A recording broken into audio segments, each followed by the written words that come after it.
ఈరోజు మనం చెప్పుకోబోయే అంశం ఏంటి అనంటే మౌర్యుల చరిత్ర క్లాస్ 2. మనం గత క్లాస్లో మౌర్యుల చరిత్ర గల ఆధారాలు సోర్సెస్ ఆఫ్ మౌర్యన్ ఏజ్ అనే క్లాస్ మనం చూసినాం. ఈరోజు క్లాస్లో మౌర్యుల చరిత్ర క్లాస్ 2లో అశోకుని శాసనాల గురించి మనం డిస్కషన్ చేద్దాం. ఇన్స్క్రిప్షన్స్ ఆఫ్ అశోక,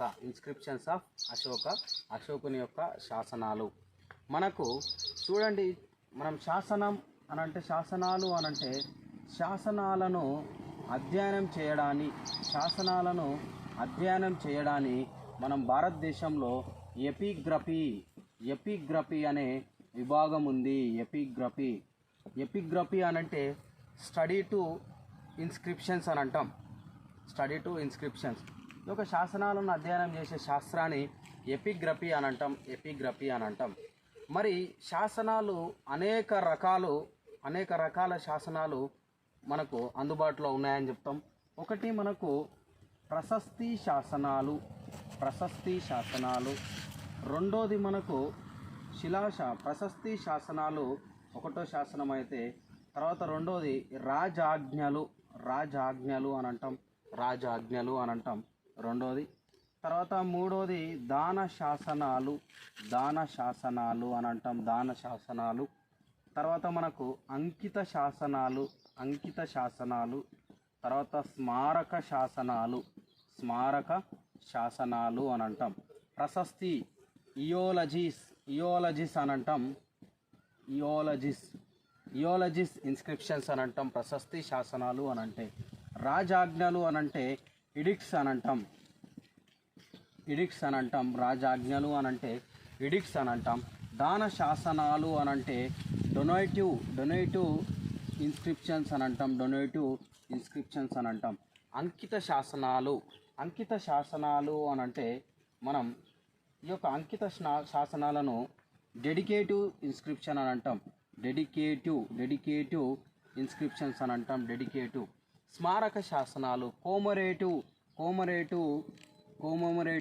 శాసనాలు ఇన్స్క్రిప్షన్స్ అని అంటాం. కోమమరేటివ్ ఇన్స్క్రిప్షన్స్ అని అంటాం. ఈ విధంగా మనకు శాసనాలు అనేకమైన రకాలుగా మనం విభజిస్తాం శాసనాలను. ఒకటి ప్రశస్తి శాసనం ఇయోలజిస్ అని అంటాం. తర్వాత రాజాజ్ఞలు ఎడిక్ట్స్ అని అంటాం. తర్వాత దాన శాసనాలు డొనేటివ్ ఇన్స్క్రిప్షన్స్ అని అంటాం. అంకిత శాసనాలు డెడికేటివ్ ఇన్స్క్రిప్షన్స్ అని అంటాం. స్మారక శాసనాలు కోమమరేటివ్ ఇన్స్క్రిప్షన్స్ అని అంటాం. మరి చూడండి, ఈ యొక్క శాసనాలను అధ్యయనం చేసే విభాగాన్ని ఎపిగ్రఫీ అని అంటున్నాం. మరి ప్రశస్తి శాసనాలు అని అంటే ఏంటివి? రాజు యొక్క గొప్పతనాన్ని కీర్తిస్తూ అతన్ని పొగుడుతూ వేసే శాసనాలను మనం ప్రశస్తి శాసనాలు అని అంటాం. మరి ఈ రకం యొక్క శాసనాలు భారతదేశంలో ఎగ్జాంపుల్ మనం చూసినట్లయితే అలహాబాదు శాసనం అనొచ్చు. అలహాబాదు శాసనం. తర్వాత నాసిక్ శాసనం, గౌతమిపుత్ర శాతకర్ణి వేయించిన నాసిక్ శాసనం, సముద్రగుప్తుడు వేయించిన అలహాబాదు శాసనం. ఈ రెండు మనము ప్రశస్తి శాసనాలకు ఉదాహరణగా చెప్పుకోవచ్చు, ఎగ్జాంపుల్గా చెప్పవచ్చు. అలహాబాద్ శాసనం, నాసిక్ శాసనం. రాజాజ్ఞలు ఎడిక్ట్స్. ఇక్కడ ఒక రాజు తన యొక్క ఉత్తర్వులను లేదా ఆజ్ఞలను అమలు చేయడము లేదా జారీ చేయడం. రాజు యొక్క ఉత్తర్వులను లేదా ఆజ్ఞలను జారీ చేయడాన్ని మనం రాజాజ్ఞలు ఎడిక్ట్స్ అని అంటాం. ఈ యొక్క ఎడిక్ట్స్కి గొప్ప ఎగ్జాంపుల్ చెప్పొచ్చు. అశోకుని యొక్క శాసనాలు మొత్తం రాజాజ్ఞలే అని చెప్తాం. అశోకుడు వేయించిన శాసనాలు మొత్తం రాజాజ్ఞలే, ఎడిక్ట్స్ అని అంటాం. ఈ యొక్క ఎడిక్ట్స్. తర్వాత దాన శాసనాలు డొనేటివ్ ఇన్స్క్రిప్షన్స్. ఈ యొక్క దాన శాసనాలు అని అంటే ఇక్కడ ప్రశస్తి శాసనాలు కానీ రాజాజ్ఞలు కానీ ఒక రాజు మాత్రమే వేయడానికి అవకాశం ఉండే శాసనాలు. ఇక్కడ దాన శాసనాలు అని అంటే రాజుతో పాటు ఇతర వ్యక్తులు, ప్రైవేట్ పర్సన్స్ కూడా మనకి యొక్క దాన శాసనాలు వేయడానికి అవకాశం ఉంది. కానీ రాజాజ్ఞలు కానీ ప్రశస్తి శాసనాలు కానీ కేవలం రాజుకు మాత్రం సంబంధించినవి అయితే ఈ యొక్క దాన శాసనాలు ఎవరైనా వేయడానికి మనకు అవకాశం ఉంది. ఈ యొక్క దాన శాసనాలను ఇక్కడ మతాధిపతులకు కానీ, పురోహితులకు కానీ, మత సంస్థలకు కానీ లేదా ఇతర సంస్థలకు కానీ దానంగా ఇచ్చే గ్రామాల యొక్క వివరాలు ఈ యొక్క డొనేటివ్ ఇన్స్క్రిప్షన్స్లో మనకు ఉండడం జరుగుతుంది. ఈ యొక్క దాన శాసనాల్లో వాటి యొక్క పూర్తి ఎండోమెంట్స్ ల్యాండ్స్ గురించి ఇక్కడ వివరించడం జరుగుతుంది. వాటిని మనం దాన శాసనాలు అని అంటాం. తర్వాత అంకిత డెడికేటివ్ శాసనాలు, అంకితం ఇస్తూ కొన్ని ప్రాంతాలను కానీ లేదా ఇంకేమైనా కానీ అంకితం ఇస్తూ వేసే శాసనాలను డెడికేటివ్ ఇన్స్క్రిప్షన్స్ అని అంటాం. స్మారక శాసనాలు, గుర్తుండిపోయేగా ఒక మెమొరెండబుల్గా ఒక గుర్తుండే విధంగా వేసే శాసనాలను ఇక్కడ స్మారక శాసనాలు అని అంటాం. ఈ విధంగా మనకు శాసనాలు అనేక రకాలుగా మనకు అందుబాటులో ఉన్నాయని చెప్తాం. మరి అశోకుడు వేయించిన శాసనాల గురించి చూసినట్లయితే అశోకుని యొక్క శాసనాలు, ఈ యొక్క అశోకుని యొక్క శాసనాలు మనకు ఎన్ని రకాలు ఉన్నాయి, మరి అశోకుని యొక్క శాసనాలు ఎన్ని రకాలు ఉన్నాయి చూసినట్లయితే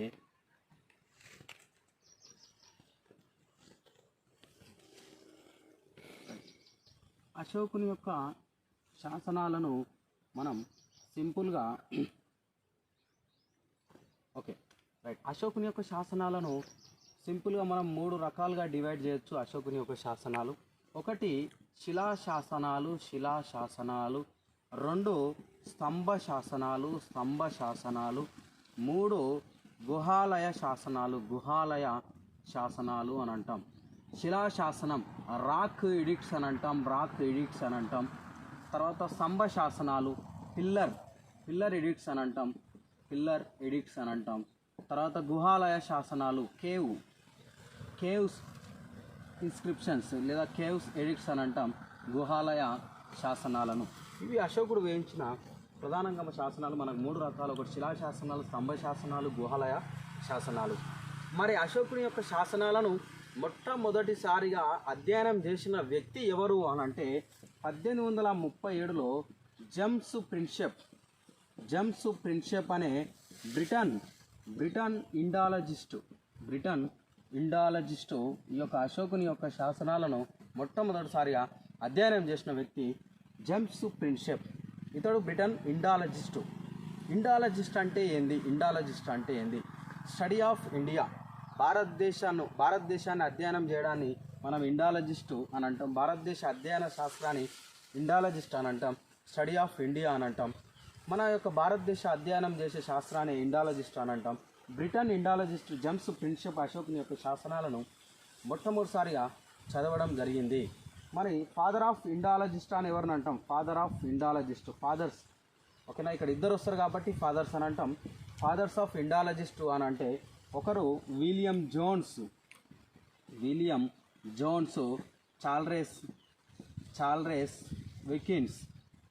చార్లెస్ వికిన్స్, వీళ్ళిద్దరిని మనం ఫాదర్స్ ఆఫ్ ఇండాలజిస్ట్ అని అంటాం, William Jones and Charles Wilkins. చూడండి, మనకు విలియం జోన్స్ ఇంపార్టెంట్ ఏంది? ఇతడు 1784లో బెంగాల్ ఏసియాటిక్ సొసైటీని స్థాపిస్తాడు. బెంగాల్ ఏసియాటిక్ సొసైటీని 1784లో స్థాపించింది ఎవరు అని అంటే విలియం జోన్స్. ఇతడు అట్లనే అభిజ్ఞాన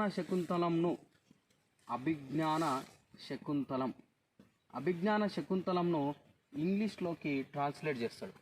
అభిజ్ఞాన శకుంతలం రాసింది కాళిదాసు సంస్కృతంలో గుప్తుల కాలంలో. ఈ గుప్తుల కాలంలో రాసిన కాళిదాసు రాసిన అభిజ్ఞాన శకుంతలంను ఇంగ్లీష్లోకి ట్రాన్స్లేట్ చేసింది ఎవరు అని అంటే ఈ యొక్క విలియం జోన్స్ అని చెప్తాం. ఇతడే 1784లో బెంగాల్ ఏసియాటిక్ సొసైటీని స్థాపిస్తాడు. ఇతన్ని ఫాదర్ ఆఫ్ ఇండియన్ ఇండాలజిస్ట్ అని అంటాం. తర్వాత ఇతనితో పాటు చార్లెస్ వికిన్స్, ఇతడు చూడండి భగవద్గీతను ఇతడు ఇంగ్లీష్లోకి అనువాదం చేస్తాడు. భగవద్గీతను ఇంగ్లీష్లోకి అనువాదం చేసింది చార్లెస్ వికిన్స్. చూడండి, ఇక్కడ భగవద్గీత అని అంటే మనకు మహాభారతంలోని మొత్తం ఎన్ని పర్వాలు ఉన్నాయి? మహాభారతంలో 18 పర్వాలు ఉన్నాయి. ఈ 18 పర్వాల్లో 6వ పర్వం భీష్మ పర్వం. ఈ భీష్మ పర్వానికి అనుబంధంగా ఉంటుంది ఈ యొక్క భగవద్గీత. ఆ భగవద్గీతను ఇంగ్లీష్లోకి తర్జుమా చేసింది ఎవరు అని అంటే చార్లెస్ వికిన్స్. వీళ్ళిద్దరిని ఫాదర్స్ ఆఫ్ ఇండాలజిస్ట్ అని అంటాం. Okay right. మరి అశోకుని యొక్క శాసనాల్లో మనం చూసినట్లయితే అశోకుని యొక్క శాసనాలు మొట్టమొదటిసారిగా అధ్యయనం చేసిన వ్యక్తి ఎవరు అని అంటే జేమ్స్ ప్రిన్సెప్. ఇతడు బ్రిటిష్ యొక్క ఇండాలజిస్ట్. ఇతనికి అనుబంధంగా భారతదేశంలో ఫాదర్స్ ఆఫ్ ఇండాలజిస్ట్ అని అంటే William Jones and Charles Wilkins అని మనం చెప్పుకున్నాం. మరి యొక్క అశోకుని యొక్క శాసనాలు ఎక్కడెక్కడ లభించినాయి అశోకుని యొక్క శాసనాలు? భారతదేశంలో 181 శాసనాలు 47 ప్రాంతాలలో అశోకుని యొక్క 181 శాసనాలు భారత ఉపఖండము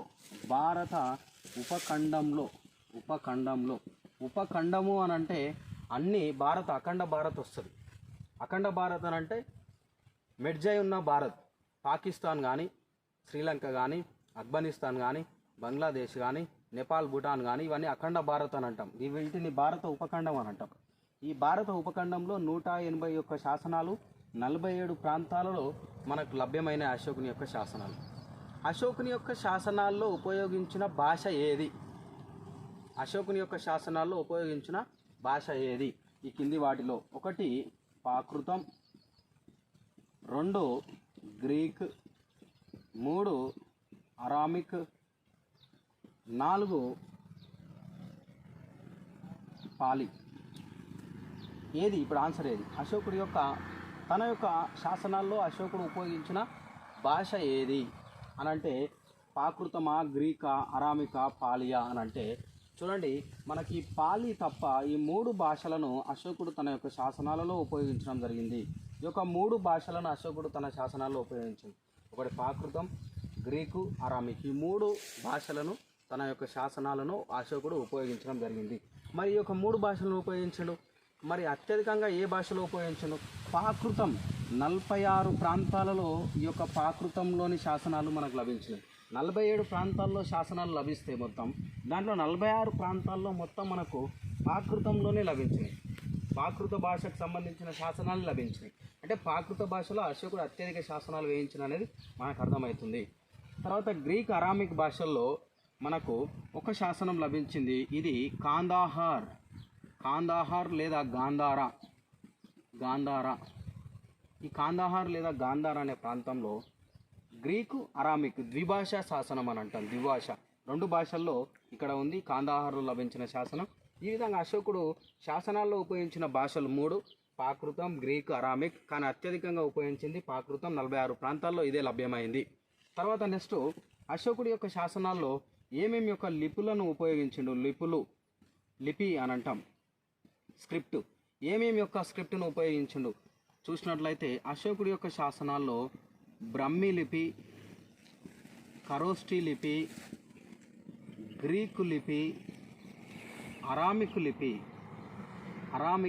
ఈ 4 లిపులను అశోకుడు తన యొక్క శాసనాల్లో ఉపయోగించడం జరిగింది. 4 లిపులు: 1 బ్రహ్మి లిపి, ఖరోష్ఠీ లిపి, గ్రీకు లిపి, అరామిక్ లిపి. మరి యొక్క 4 లిపుల్లో అశోకుడు అత్యధికంగా ఉపయోగించిన లిపి ఏది? బ్రహ్మి లిపి. అశోకుడు యొక్క శాసనాలు 47 ప్రాంతాల్లో లభిస్తే దాంట్లో మనకు 44 ప్రాంతాల్లో ఈ యొక్క బ్రహ్మి లిపిలోనే మనకు లభ్యమవుతున్నాయి. బ్రహ్మి లిపిలోనే.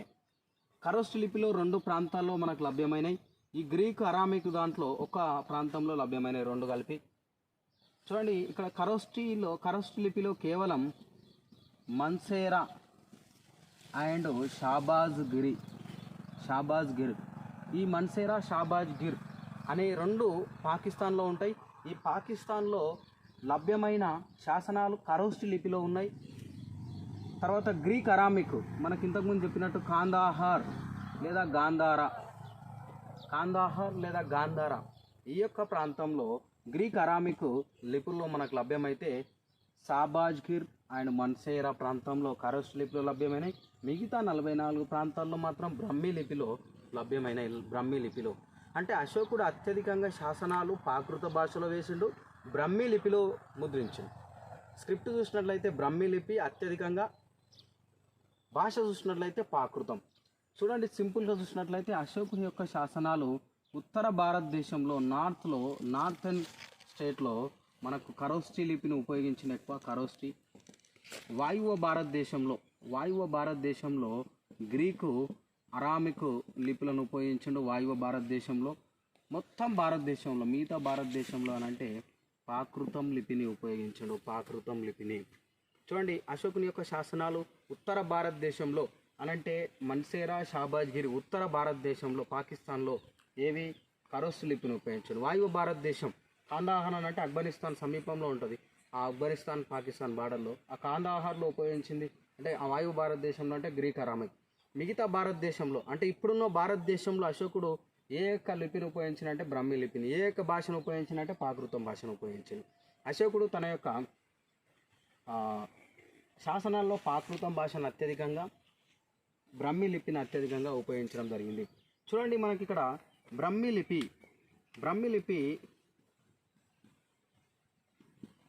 లిపి కానీ గ్రీకు ఈ రెండు లిపులు ఏ విధంగా ఉంటాయి?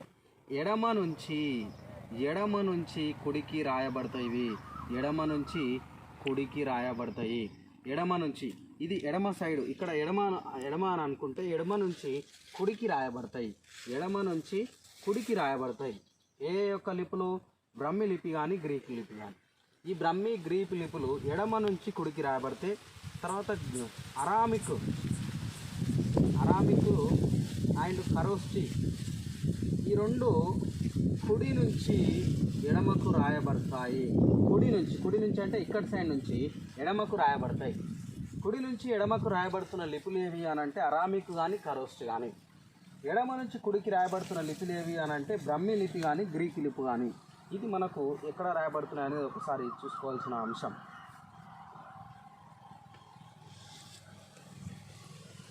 రైట్. తర్వాత మరి యొక్క అశోకుని యొక్క శాసనాల్లో మనం ఒక్కొక్కటి చూసుకుంటూ పోతే మొత్తం ఎన్ని శాసనాలు అని అంటున్నాం? 3 రకాల శాసనాలు అని అంటున్నాం.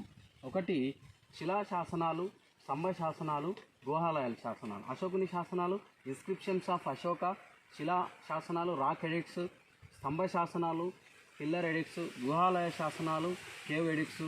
మళ్ళీ వీటిని మనం చూసినట్లయితే ఒక్కొక్క శాసనం గురించి చూసినట్లయితే శిలా శాసనాలు రాక్ ఎడిక్ట్స్ గురించి చూద్దాం.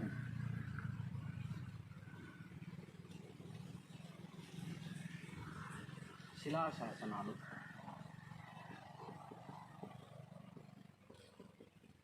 Rock addicts, శిలాశాసనాలు. అశోకుని యొక్క శాసనాలు రాక్ ఎడిక్ట్స్ చూసినట్లయితే ఈ యొక్క శిలాశాసనాలు 14 ప్రధాన శిలాశాసనాలు అని అంటాం. 14 ప్రధాన శిలాశాసనాలు మనకు లభించినాయి. అశోకునికి సంబంధించి 14 ప్రధాన శిలాశాసనాలు చూసినట్లయితే ఇందులో ముఖ్యమైన శాసనం బాబ్రా శాసనం. బాబ్రా శాసనం అని అంటాం. బాబ్రా శాసనం ఇది వెస్ట్ బెంగాల్, పశ్చిమ బెంగాల్లో లభించింది బాబ్రా శాసనం. ఈ యొక్క బాబ్రా శాసనంలో అశోకుడు మొట్టమొదటిసారి ఆ యొక్క శాసనంలో బౌద్ధ మతంపై విశ్వాసం ప్రకటించిండు. బౌద్ధ మతంపై విశ్వాసం ప్రకటించిన శాసనం ఏది అని అంటే బాబ్రా శాసనం, వెస్ట్ బెంగాల్లో. ఈ యొక్క శాసనంలోనే మనకు బుద్ధం శరణం గచ్చామి, ధర్మం శరణం గచ్చామి, సంఘం శరణం గచ్చామి. వీటిని మనం ఏమంటాం? త్రిశరణాలు అని అంటాం. త్రిశరణాలు బౌద్ధ మతానికి సంబంధించిన త్రిశరణాలు బుద్ధం శరణం గచ్చామి, ధర్మం శరణం గచ్చామి, సంఘం శరణం గచ్చామి. ఈ త్రిశరణాల ప్రస్తావన ఏ శాసనంలో ఉంది? బాబ్రా శాసనంలో ఉంది. ఇది ఎక్కడ లభించింది? వెస్ట్ బెంగాల్లో. ఇక్కడ ఏం జరిగింది? బౌద్ధ మతంపై అశోకుడు విశ్వాసం చూపించిన శాసనం ఏది అని అంటే బాబ్రా శాసనం. ఇక్కడ త్రిశరణాల ప్రస్తావన ఉన్నది. ఇది ముఖ్యమైన శాసనం. అశోకుడికి సంబంధించి కొన్ని ముఖ్యమైన శాసనాలు మనం చూసినట్లయితే చూడండి. కొన్ని ముఖ్యమైన శాసనాలు చూసినట్లయితే ఒకటి సోపారా, ఇది మహారాష్ట్రలో ఉంటుంది. అశోకునికి సంబంధించి సోపారా శాసనం. గిర్నార్ లేదా జూనాగర్, ఇది గుజరాత్లో ఉంటుంది. గుజరాత్లో గిర్నార్ లేదా జూనాగఢ్ శాసనం గుజరాత్లో ఉంటుంది. కల్సీ శాసనం ఉత్తరాఖండ్లో లభించింది. ఉత్తరాఖండ్లో ఉంటుంది కల్సీ శాసనం, ఉత్తరాఖండ్. ఔలీ కానీ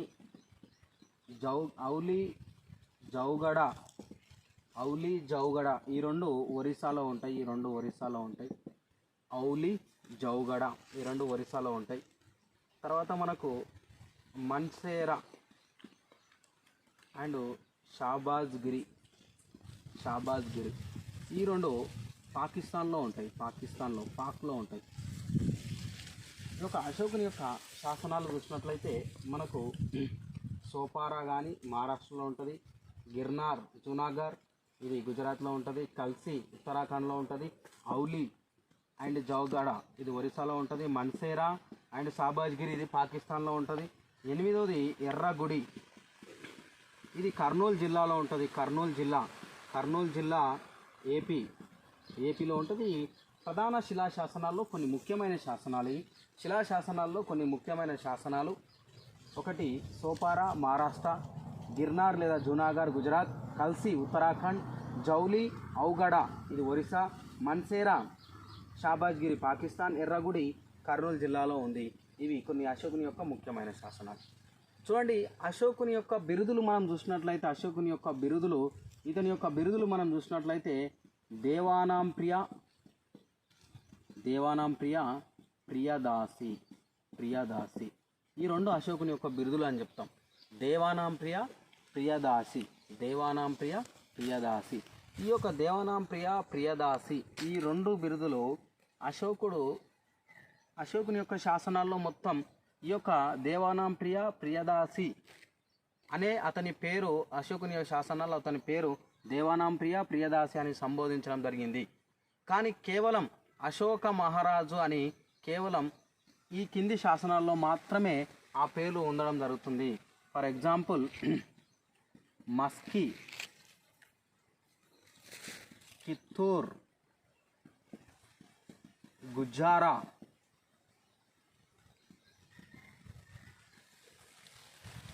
ఉడెంబెలాం. చూడండి, మస్కీ కర్ణాటక, కిత్తూర్ మధ్యప్రదేశ్, కిత్తూరు కూడా కర్ణాటక, గుజ్జారా మధ్యప్రదేశ్, ఉడెంబెలాం ఇది కర్ణాటక. ఈ శాసనాల్లో మాత్రమే అశోక మహారాజు అని అశోకుని యొక్క ఒరిజినల్ నేమ్ కేవలం ఈ శాసనాల్లో మాత్రమే మనకు కనబడతా ఉంది. ఈ శాసనాలు మినహాయిస్తే మొత్తం శాసనాల్లో అశోకుని యొక్క పేరు ఏ విధంగా ఉంటుంది అని అంటే అతని యొక్క బిరుదులు దేవానాం ప్రియ అంటే దేవునికి ఇష్టమైన వాడు, దేవుని యొక్క ప్రియుడు, ప్రియదాసి దేవునికి ఇష్టమైన వాడు, ఇక్కడ దేవునికి ప్రియమైన వాడు. ఈ రెండు బిరుదులు మనకు చెప్పడం జరుగుతుంది. దేవానాం ప్రియ, ప్రియదాసి ఈ యొక్క రెండు పేర్లతోనే అశోకుని యొక్క శాసనాలు మొత్తం మనకు భారతదేశ వ్యాప్తంగా ఉంటే కేవలం అశోకుని యొక్క పేరుతో మాత్రం ఉన్న శాసనాలు మస్కీ, కిత్తూర్, గుజ్జారా అండ్ ఉడెంబెలాం ఈ శాసనాల్లో మాత్రమే అశోక మహారాజు అని పేరు ఉండడం జరుగుతుంది. మిగతా శాసనాల్లో దేవనాం ప్రియ కానీ ప్రియదాసి అని పేర్లు ఉండడం జరుగుతుంది అని చెప్తాం. రైట్, ఈ 14 శిలాశాసనాల గురించి మనం డిస్కషన్ చేసినట్లయితే ఒక్కొక్క శిలాశాసనం ఒక్కొక్క విషయం గురించి మనకు చెప్పడం జరుగుతుంది. అది మనం చూసినట్లయితే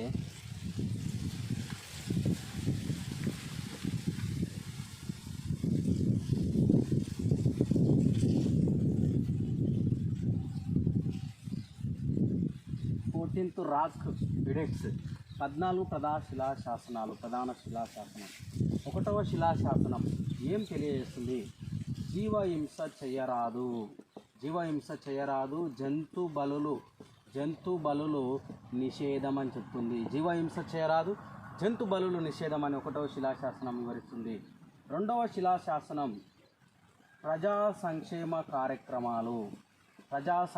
కార్యక్రమాలు public welfare activities like constructions, road and tanks and planting. అయితే ఈ ప్రజా సంక్షేమ కార్యక్రమాల్లో రోడ్లు నిర్మించడం, చెరువులను తవ్వించడం, మొక్కలు నాటడం అనే అంశం ఈ యొక్క 2వ శిలాశాసనంలో మనకు తెలియజేస్తూ ఉంది. పబ్లిక్ వెల్ఫేర్ యాక్టివిటీస్ ఈ యొక్క 2వ శిలాశాసనంలో ఉంటుంది. అదేవిధంగా 2వ శిలాశాసనంలో మొట్టమొదటిసారిగా అశోకుని యొక్క సరిహద్దు రాజ్యాలు, దక్షిణ సరిహద్దు రాజ్యాలు, సౌత్ బార్డర్ స్టేట్స్ చూసినట్లయితే చోళ, పాండ్య, చేర, ఈ చేరనే కేరళ పుత్ర అని అంటాం, మరియు తామ్రపర్ణి అంటే శ్రీలంక. ఈ యొక్క దక్షిణ బార్డర్స్, సౌత్ బార్డర్ స్టేట్స్, దక్షిణ సరిహద్దు రాజ్యాల ప్రస్తావన ఏ శిలాశాసనంలో ఉంది అని అంటే 2వ శిలాశాసనంలో ఉంది. ప్రజా సంక్షేమ కార్యక్రమాలు చేపట్టాలి, రోడ్లు నిర్మించడం కానీ, చెరువులను తవ్వించడం కానీ, మొక్కలు నాటడం కానీ. తర్వాత ఇక్కడ చోళ, పాండ్య, చేర, తామ్రపర్ణి, దాన్ని శ్రీలంక అని అంటాం, ఆ రాజ్యాల ప్రస్తావన ఉంది 2వ శిలాశాసనంలో. 3వ శిలాశాసనంలో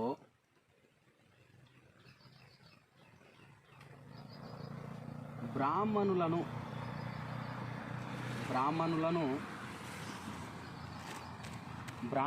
కానీ శ్రామణులను గౌరవించాలి.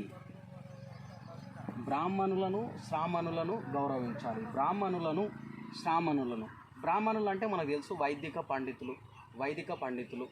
మరి శ్రామణులు అని అంటే వైదికేతర పండితులు. అంటే ఒక బ్రాహ్మణుడు పండితుడుగా మారితే అతన్ని బ్రాహ్మణులు అని అంటాం. ఒక బ్రాహ్మణుడు కాకుండా ఒక శూద్రుడు కానీ, ఒక వైశ్యులు కానీ, ఒక క్షత్రియుడు కానీ పండితుడిగా మారితే అతన్ని శ్రామణులు అని అంటాం. వీరిని గౌరవించాలి. బ్రాహ్మణులను శ్రామణులను గౌరవించాలి. నెక్స్ట్, జీవహింస చేయరాదు. హింసకు పాల్పడకూడదు. హింస చేయరాదు.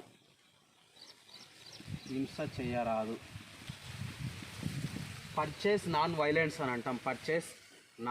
హింస చేయరాదు. ఎలాంటి హింసను కూడా చేయరాదు అని చెప్తాం. ఇక్కడ జీవహింస, ఇక్కడ ఓన్లీ హింస చేయరాదు అని చెప్పడం జరుగుతుంది ఒక 4వ శిలాశాసనంలో. 5వ శిలాశాసనంలో బానిసల పట్ల దయ కలిగి ఉండాలి. బానిసలు అంటే ఎవరు? యుద్ధంలో ఓడిపోయిన సైనికులను బానిసలు అని ప్రధానంగా పిలిచేవారు. ఈ యొక్క బానిసల పట్ల దయ కలిగి ఉండాలి. అశోకుని యొక్క రాజ్యంలో ప్రజలందరూ అక్కడ ఉన్న బానిసల పట్ల కొంత దయా ప్రేమ కలిగి ఉండాలి అని చెప్తాడు ఈ యొక్క అశోకుడు. మరి అశోకుని యొక్క పట్టాభిషేకం జరిగిన ప్రతి సంవత్సరం పట్టాభిషేకం జరిగిన రోజు నుంచి ఆ పట్టాభిషేకం యొక్క యానివర్సరీ, దాని యొక్క సంవత్సరం రోజున, అతడు పట్టాభిషేకం అధిరోహించిన రోజున ప్రతి సంవత్సరము అనేక మంది సత్ప్రవర్తన కలిగిన ఖైదీలను అశోకుడు విడుదల చేసేవాడు అని చెప్తాం. అదే ఆచారం ఇప్పటికి కూడా మన భారతదేశంలో కంటిన్యూ అవుతూ ఉంది. మరి republic day or independence day రోజున మంచి ప్రవర్తన కలిగిన ఖైదీలను విడుదల చేసే ఆచారం ఉన్నది. అశోకుడు కూడా ఆ రోజు పట్టాభిషేకం జరిగిన రోజున ప్రతి సంవత్సరం అనేక మంది ఖైదీలను విడుదల చేసే ఒక విధానాన్ని కూడా ప్రవేశపెట్టడం జరిగింది. ఈ బానిసల పట్ల దయ కలిగి ఉండడం, పట్టాభిషేకం రోజున అనేక మంది ఖైదీలను, సత్ప్రవర్తన కలిగిన ఖైదీలను విడుదల చేయడం అనేది. తర్వాత 6వ శిలాశాసనంలో అశోకుడు సమస్త ప్రజలందరూ నా బిడ్డలే, అని అంటాడు. రాజ్యంలో ఉన్న ప్రజలందరూ నా కన్న బిడ్డలు అని ప్రజలపైన విశ్వాసం తెలియజేస్తూ ఉంటాడు అశోకుడు 6వ శిలాశాసనంలో. ప్రజలందరూ నా బిడ్డలే అనే విశ్వాసం తెలియజేయడం జరుగుతుంది ఈ యొక్క 6వ శిలాశాసనంలో. 7వ శిలాశాసనంలో ప్రజలందరూ మత సామరస్యం పాటించాలి.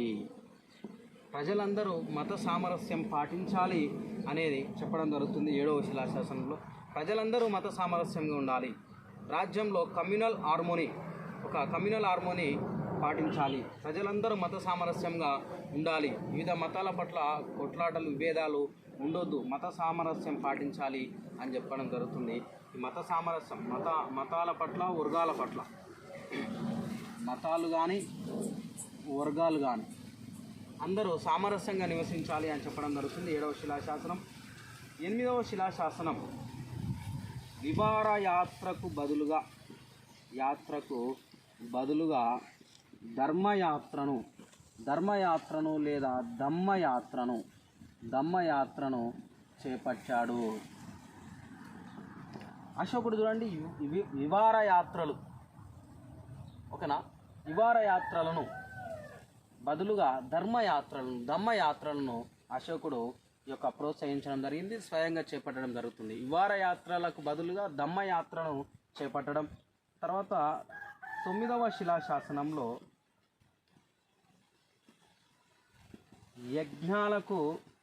యజ్ఞయాగాలకు వీడనాడి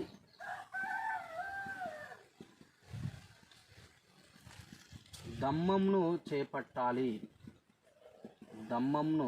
చేపట్టాలి అని అంటాడు. ప్రజలకు సూచించడం జరిగింది. యజ్ఞయాగాలను రిటువల్స్ అని అంటాం. రిటువల్స్ ఈ యొక్క యజ్ఞయాగాలను వీడనాడి దమ్మమును చేపట్టాలి. దమ్మము అని అంటే ధర్మం. అశోకుని యొక్క ధర్మాన్ని అశోకుని దమ్మం అని అంటాం. దమ్మం అన్న ధర్మం అన్న ఒకటే. దమ్మాన్ని చేపట్టాలి అని చెప్తాడు. ఈ యొక్క యజ్ఞయాగాలను వీడనాడి దమ్మమును చేపట్టాలి. ఈ అశోకుని యొక్క 10వ శిలాశాసనంలో దమ్మం అంటే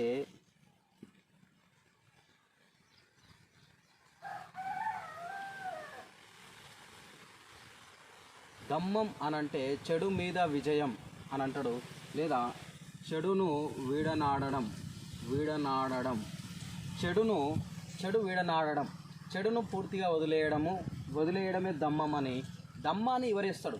దమ్మాన్ని ఏ ఒక్క శిలాశాసనంలో వివరించడం జరిగింది అశోకుడు. దాన్ని పూర్తిగా ఎక్స్ప్లెనేషన్ చేయడం జరుగుతుంది అని అంటే 10వ శిలాశాసనంలో. దమ్మం అనంటే చెడును విడనాడడం, చెడును వదిలేయడం అని 10వ శిలాశాసనంలో తెలియజేస్తుండు. 11వ శిలాశాసనంలో కూడా దమ్మంను గురించి వివరించడం జరుగుతుంది. దమ్మం గురించి వివరించడం జరుగుతుంది 11వ శిలాశాసనంలో కూడా. తర్వాత అశోకుని యొక్క 12వ శిలాశాసనం చూడండి. ఇక్కడ 12వ శిలాశాసనంలో వివిధ మతాల ప్రజలు శాంతియుతంగా సహజీవనం చేయాలి అని అంటారు. వివిధ మతాల ప్రజలు శాంతియుతంగా సహజీవనం చేయాలి అని చెప్పేసి ఇక్కడ 12వ శిలాశాసనంలో వివరించడం జరుగుతుంది. తర్వాత 13వ శిలాశాసనం ఇది చాలా ముఖ్యమైన శాసనం. 14 ప్రధాన శిలాశాసనాల్లో అతిపెద్ద శిలాశాసనం 13వ శిలాశాసనం. ఇక్కడ కళింగ యుద్ధం గురించి వివరించడం జరుగుతుంది. ఈ యొక్క శిలాశాసనం 261 BCలో జరుగుతుంది కళింగ యుద్ధం. నెక్స్ట్ క్లాస్లో మనకు వస్తుంది. ఈ కళింగ యుద్ధం గురించి వివరించడం జరుగుతుంది ఈ యొక్క 13వ శిలాశాసనంలో. నెక్స్ట్ 14వ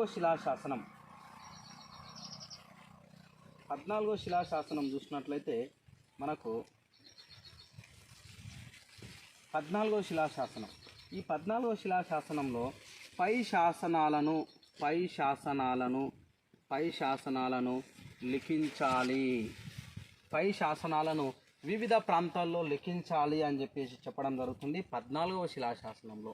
ఈ విధంగా అశోకుడు 14 ప్రధాన శిలాశాసనాలు వేయడం జరుగుతుంది. చూడండి, రాక్ ఎడిక్ట్స్ అని అంటాం. మెయిన్ 14 రాక్ ఎడిక్ట్స్ అని అంటాం. జీవహింస చేయరాదు, జంతుబాలను నిషేధించాలి మొదటి శిలాశాసనం. రెండవది ప్రజా సంక్షేమ కార్యక్రమాలైన like construction the roads and tanks, planting, రోడ్లు, చెరువులను, మొక్కలను నాటడం. తర్వాత ఇందులోనే సెకండ్ రాక్ ఎడిక్ట్స్లో Chola Pandya south border states అయిన చోళ పాండ్య, చేరా అండ్ తామ్రపర్రి గురించి ఎక్స్ప్లెనేషన్ చేయడం జరుగుతుంది. 3వ శిలాశాసనం బ్రాహ్మణులను, శ్రామణులను గౌరవించాలి. 4వ శిలాశాసనం హింస చేయకూడదు. 5వ శిలాశాసనం బానిసల పట్ల దయ కలిగి ఉండాలి.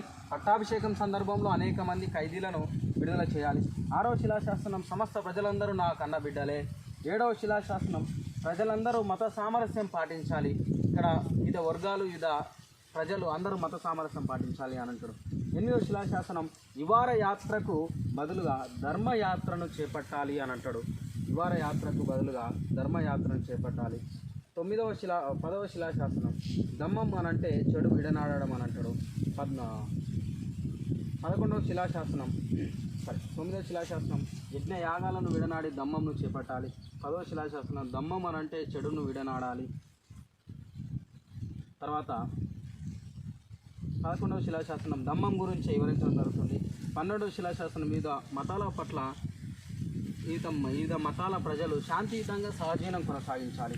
తర్వాత 13వ శిలాశాసనం కళింగ యుద్ధం గురించి వివరించడం జరుగుతుంది. 14వ శిలాశాసనం పై శాసనాలన్నిటినీ వివిధ ప్రాంతాల్లో లిఖించాలి అని చెప్పడం జరుగుతుంది. రైట్, ఇక్కడ చూడండి, 4వ శిలాశాసనం హింస చేయరాదు అని చెప్తూ యుద్ధ బేరీ యుద్ధ బేరికి బదులుగా ధర్మ బేరిని మోగించాలి అని అంటాడు. ధర్మ బేగిని మోగించాలి. ఇక్కడ హింస చేయరాదు. హింస చేయరాదు అని అంటే యుద్ధం చేస్తే హింస. యుద్ధ బేరికి బదులుగా అంటే యుద్ధానికి బదులుగా ధర్మ బేరిని మోగించాలి, ధర్మ బేరిని మోగించాలి అని చెప్పేసి వివరించడం జరుగుతుంది. ఈ యొక్క అశోకుని యొక్క 14 ప్రధాన శిలా శాసనాలు అని మనం చెప్పడం జరుగుతుంది. రైట్. తర్వాత మనకి ఇక్కడ నెక్స్ట్ చూసినట్లయితే శిలా శాసనాల తర్వాత మనకు స్తంభ శాసనాలు. స్తంభ శాసనాలు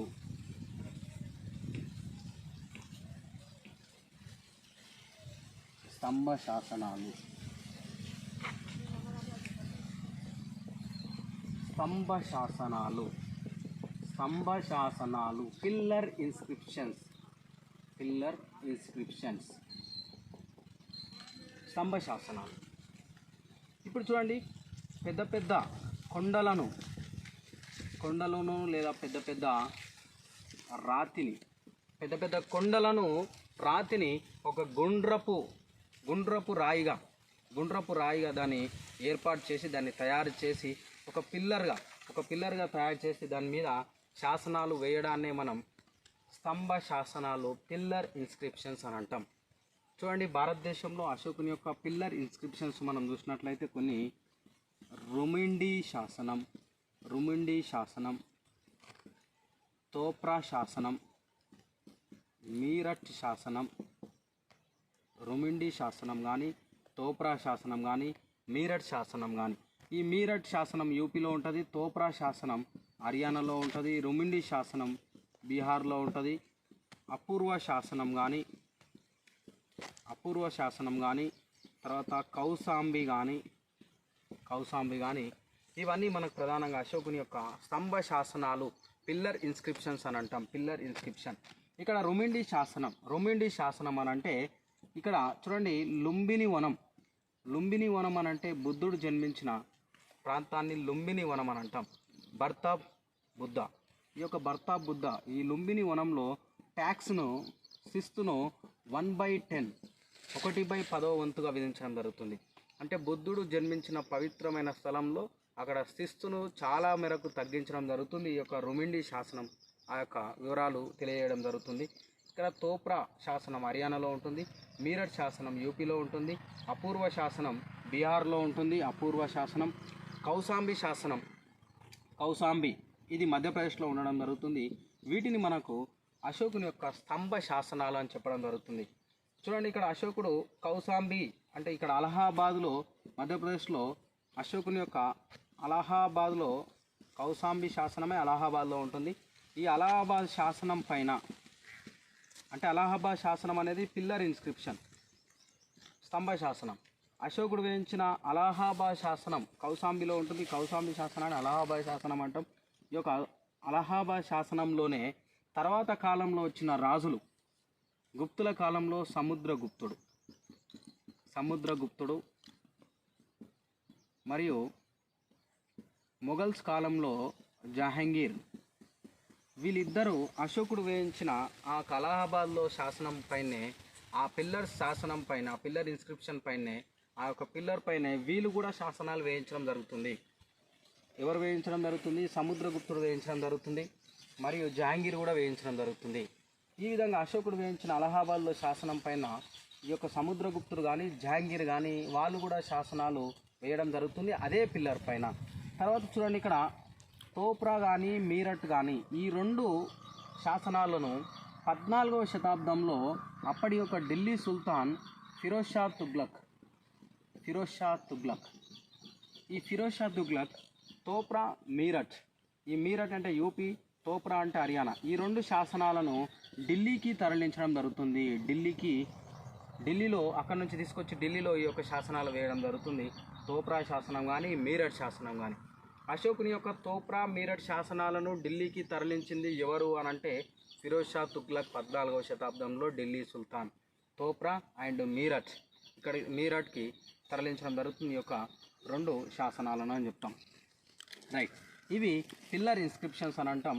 ఈ పిల్లర్ ఇన్స్క్రిప్షన్స్ కానీ ఇవి కూడా రాతితోనే తయారు చేయడం జరుగుతుంది, గుర్తుపెట్టుకోండి. పిల్లర్ ఇన్స్క్రిప్షన్స్ ఓకే, ఒక రాతిని తొలచి ఒక పిల్లర్గా తయారు చేయడం, ఒక గుండ్రంగా తయారు చేయడమే మనం ఈ యొక్క పిల్లర్ ఇన్స్క్రిప్షన్స్ అని అంటాం.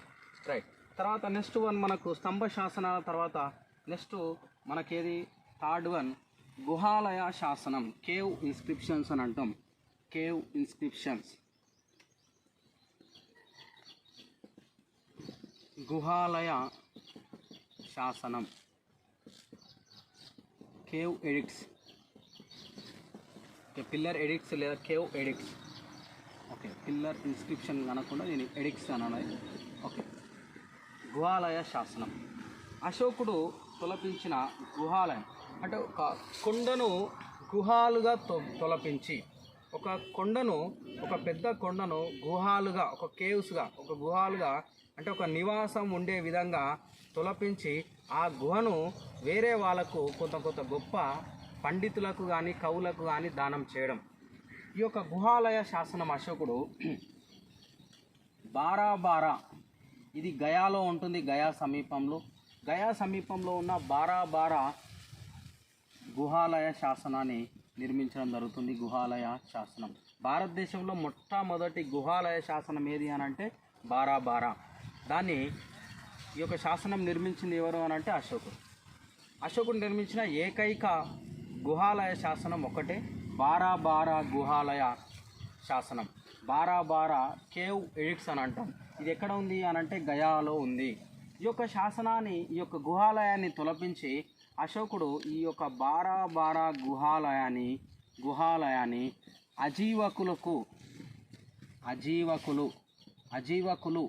అజీవకులు అని అంటే మనకు ఇదొక మతం, అజీవక మతం. దీని మంకన గోసలుడు స్థాపించిన మతమే అజీవక మతం. ఈ మంకన గోసలుడు లేదా మక్కలి పుత్ర గోసల స్థాపించిన మతమే అజీవక మతం. ఈ అజీవకులు కూడా మనకు భారతదేశంలో ఈ యొక్క మౌర్యుల కాలంలో కొంత ప్రస్తావనలో ఉన్నారు.